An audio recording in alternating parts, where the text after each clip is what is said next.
이 시간에 누가 내 통장 건드렸어? 아버지, 기억 착각이실 거예요. 착각이면 시간까지 왜 정확히 겹쳐? 그게 무슨 소리예요? 지금 단톡방 사진 봐. 여기 시간이랑 거래 시간 똑같잖아. 창고 금고에서 나온 통장 한 권이었습니다. 박영수 씨 본인 이름으로 된 통장인데 정작 본인은 기억이 없었습니다. 가족은 모른다고 했지만 며느리가 꺼낸 단톡방 캡처에는 거래 시점과 일치하는 대화가 남아 있었습니다. 영수 씨는 창고 문을 열고 안쪽 선반을 하나씩 확인했습니다. 먼지가 두껍게 쌓인 회사 금고 상자가 구석에 놓여 있었습니다. 열쇠를 꺼내 금고를 열자 서류 몇 장과 통장 표지가 보였습니다. 통장 앞면에는 본인 이름이 선명하게 찍혀 있었습니다. 영수 씨는 잠시 통장을 들여다보다가 첫 페이지를 펼쳤습니다. 잔액은 거의 남아있지 않았습니다. 하지만 몇 년 전 거래 내역에는 고액 입출금 흔적이 여러 줄 보였습니다. 영수 씨는 특정 날짜를 손가락으로 짚으며 거래 시각을 확인했습니다. 오전 10시 23분, 오후 2시 47분처럼 분 단위까지 적혀 있었습니다. 이 시간에 내가 뭘 했는지 전혀 기억이 안 나는데 영수 씨는 통장을 들고 집으로 돌아왔습니다. 가족에게 물어보기로 했습니다. 식탁에 통장을 올려놓자 아들이 먼저 손을 뻗었습니다. 아버지, 이거 어디서 나온 거예요? 창고 금고에 있었어요. 내 이름인데 기억이 없어서요. 아들은 통장을 펼쳐보더니 고개를 가로저었습니다. 아버지가 만드신 거 아닌가요? 회사 일하실 때 회사에서 만든 급여 통장은 따로 있었어요. 며느리가 휴대폰을 들고 식탁으로 다가왔습니다. 이거 거래 시간 좀 보세요. 며느리는 화면을 영수 씨 앞으로 밀었습니다. 단톡방 캡처였습니다. 몇 년 전 대화 내용이 타임스탬프와 함께 남아 있었습니다. 지금 처리해요. 바로 보내요. 영수 씨는 통장 거래 시각과 캡처 시간을 대조했습니다. 오전 10시 23분 메시지 발송 시각도 오전 10시 23분이었습니다. 이게 무슨 뜻이에요? 아들은 휴대폰을 뒤집어 놓고 팔짱을 꼈습니다. 그때 그런 대화 없었어요. 며느리는 캡처를 프린트해서 식탁에 펼쳤습니다. 시간까지 남아있는데 없었다는 게 말이 돼요? 영수 씨는 통장 페이지를 한 장 한 장 넘기며 거래 흔적을 확인했습니다. 특정 날짜에는 같은 금액이 반복적으로 빠져나갔습니다. 이 돈 어디로 간 건지 아는 사람 있어요? 아들이 먼저 말했습니다. 그땐 상황이 급했어요. 회사 일도 많았고요. 급했으면 나한테 물어봤어야죠. 며느리가 또 다른 캡처를 꺼냈습니다. 물어본 거 아니에요? 여기 보세요. 화면에는 아버지 통장 쓸게요라는 메시지가 찍혀 있었습니다. 영수 씨는 그 메시지를 기억하지 못했습니다. 나한테 이런 말 한 적 있어요? 아들은 대답 대신 한숨을 쉬었습니다. 며느리는 프린트 여러 장을 쌓아 올리며 말했습니다. 캡처는 거짓말 안 해요. 영수 씨는 통장을 다시 들고 날짜별로 정리하기 시작했습니다. 거래 시점과 메시지 시점을 나란히 적었습니다. 패턴이 보였습니다. 메시지가 오면 30분 안에 거래가 발생했습니다. 이거 단순한 우연은 아니에요. 아들은 자리에서 일어났습니다. 기억 착각이에요, 아버지. 영수 씨는 서재로 들어가 컴퓨터를 켰습니다. 며느리가 보낸 캡처 파일들을 하나씩 열어봤습니다. 시간 순서대로 정렬하자 중간중간 메시지가 빠진 부분이 보였습니다. 대화 스레드가 자연스럽게 이어지지 않았습니다. 이 사이에 뭔가 더 있었던 거 아닌가? 영수 씨는 며느리에게 원본 파일을 요청했습니다. 며느리는 원본이 있어요 라고 답했지만 파일을 바로 주지는 않았습니다. 아들이 서재로 들어와 화면을 봤습니다.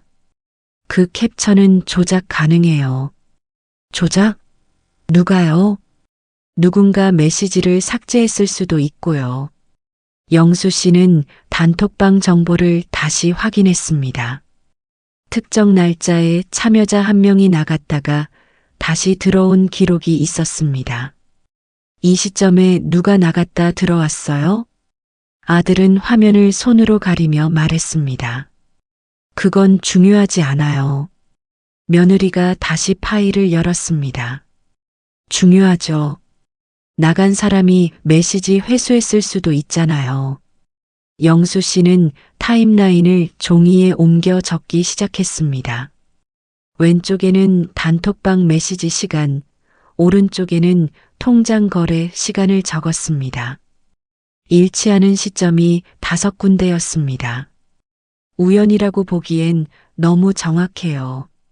아들은 서재를 나가려다 멈춰 섰습니다. 아버지, 이거 계속 파면 좋을 거 없어요. 영수 씨는 대답하지 않고 메모를 계속 이어갔습니다. 다음 날 아침 영수 씨는 은행 지점을 방문했습니다. 통장과 신분증을 창구에 내밀었습니다. 이 통장 개설 기록 확인 가능한가요? 직원은 시스템을 조회한 뒤 고개를 끄덕였습니다. 신청서는 보관 기간이 지나서 없고요. 발급 경로는 확인됩니다. 발급 경로요? 대리 신청이었습니다. 영수 씨는 잠시 말을 멈췄습니다. 제가 직접 온 게 아니라는 거예요? 네, 위임장과 신분증 사본으로 처리됐습니다. 영수 씨는 위임장을 작성한 기억이 없었습니다. 누가 데리러 왔는지 확인 가능한가요? 직원은 화면을 다시 확인했습니다. 성함만 나오는데요. 김현수 씨로 되어 있습니다. 영수 씨는 아들 이름을 듣고 고개를 숙였습니다.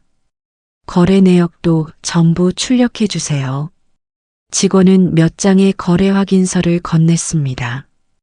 영수 씨는 거래 내역을 한 줄 한 줄 읽어 내려갔습니다.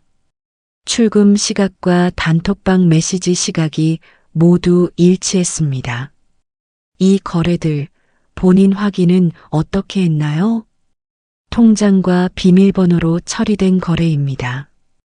영수 씨는 비밀번호를 아들에게 알려준 적이 없었습니다. 하지만 아들이 통장을 만들었다면 비밀번호도 설정했을 가능성이 높았습니다.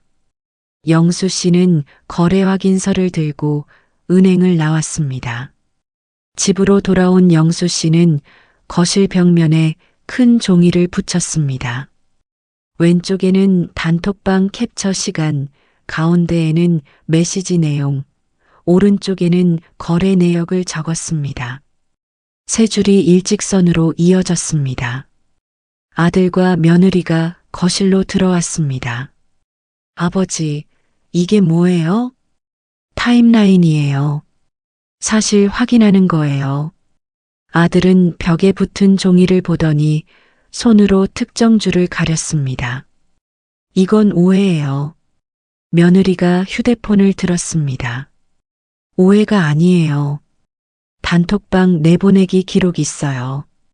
며느리는 화면을 영수 씨에게 보여줬습니다.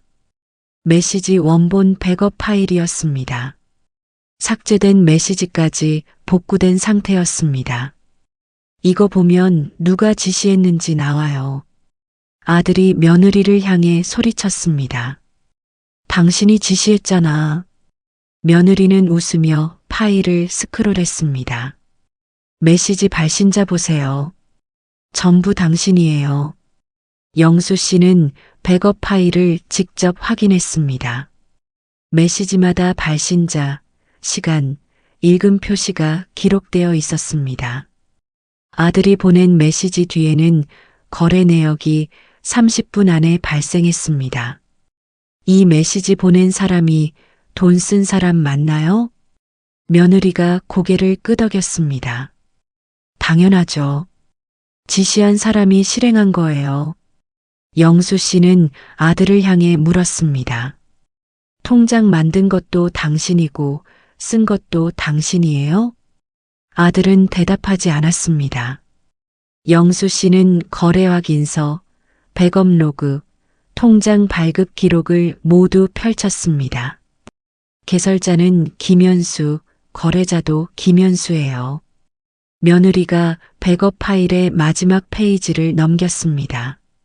메시지 원본도 전부 김현수 발신이에요. 아들은 한참 동안 말이 없었습니다. 영수 씨는 통장 마지막 페이지를 펼쳤습니다. 이 돈 어디 갔는지 설명하세요. 아들이 입을 열었습니다. 급한 일이 있었어요. 나중에 돌려드리려고 했어요. 나한테 물어보지도 않고요. 며느리가 캡처 한 장을 더 내밀었습니다. 물어본 적 없어요. 메시지 기록 어디에도 허락받은 흔적 없어요. 영수 씨는 거래 내역을 한 줄씩 읽어 내려갔습니다. 총 5번의 고액 출금이 있었습니다. 이 거래 내역 복사본 만들어서 보관할 거예요. 아들은 고개를 돌렸습니다. 며느리는 파일을 USB에 저장했습니다. 백업 파일도 저장해뒀어요. 혹시 모르니까요. 영수 씨는 거래 확인서를 책상 서랍에 넣었습니다. 이제 설명할 기회 없어요.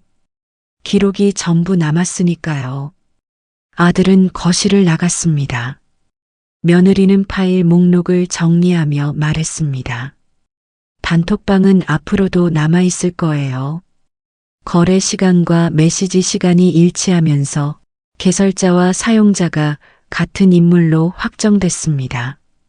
이후에도 가족 단톡방의 한 줄 지시와 분 단위 거래는 같은 방식으로 반복됐습니다.